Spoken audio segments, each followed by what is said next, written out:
모든 국민은 자신들의 수준에 맞는 정보를 가진다. 우리는 군사정권과 결별하면서 민주화운동을 한 김영삼, 김대중, 노무현을 우리의 대통령으로 선택했습니다. 그러면서 우리는 민주화 스토리에 식상해지게 되었습니다. 그러면서 성장을 갖다 약속한 이명박을 대통령으로 선택했습니다. 그러나 그 역시 우리를 갖다 실망시켰습니다. 그렇게 되면서 우리는 박근혜와 문재인 중에 선택을 해야 됐었습니다. 그 중에 스토리가 훨씬 더 강한 공주 스토리를 지닌 박근혜를 대통령으로 선택했습니다. 그리고 또다시 우리는 실망했습니다. 그래서 우리는 지금 선택의 기로에 놓여져 있습니다. 이렇게 유권자는 그동안 스토리를 보고 대통령을 선택했습니다. 우리가 올바른 대통령을 선택하기 위해서는 스토리를 걷어내고 대통령의 자질과 능력을 갖다 살펴볼 수 있어야만 됩니다. 그러기 위해서 얼마 안 남은 19대 대선 누구를 대통령으로 선택해야 되느냐 고민하고 있으시다면 이 세 가지만 기억하시면 됩니다. 첫째, 말에 책임을 지는 사람인가?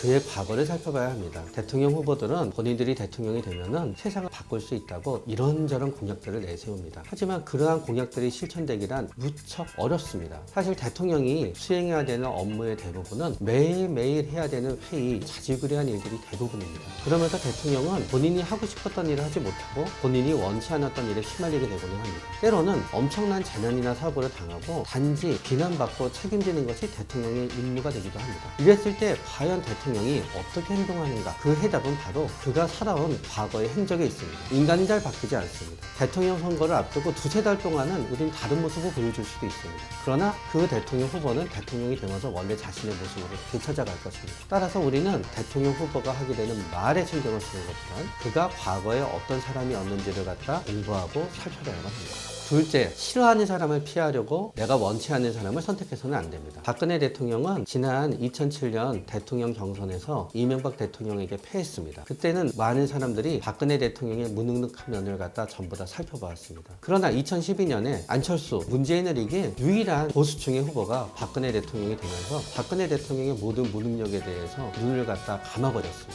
이렇듯이 우리는 선거를 앞두게 되면은 누군가의 능력이 뛰어나서 그 사람을 선택하는 게 아니라 이기기 위해 내가 원치 않는 사람이 당선되지 않도록 하기 위해서 우리는 누군가를 선택하고는 합니다. 그러한 선택은 그 사람이 대통령이 되고 바로 그 다음 날부터 우리를 곧바로 실망시킬 것입니다. 셋째, 내가 좋아하는 사람이 아니라 나를 좋아하는 사람을 뽑아야 합니다. 우리는 대통령을 갖다 선택해 놓고 나서는 나는 너를 이만큼 좋아하는데 너는 왜 나를 갖다 이렇게 좋아하지 않니라고 하면서 불만을 가지고는 합니다. 마치 연애와 비슷합니다. 그렇기 때문에 우리는 나는 이러이러한 자격이 되고 나는 이렇게 훌륭한 사람이기 때문에 나를 대통령으로 뽑아주세요 하는 사람이 아니라 나는 국민들을 너무너무 사랑하고 좋아하기 때문에 당신들이 나한테 어떤 짓을 하더라도 나는 끝까지 당신들을 사랑하는 마음을 바꾸지 않겠어요 라고 할 수 있는 국민을 진정 사랑하는 나를 진정 좋아하는 사람을 우리가 대통령으로 뽑아야지 내가 좋아하는 사람을 대통령으로 선택해서는 안 됩니다. 대통령은 국민을 선택할 수 없습니다.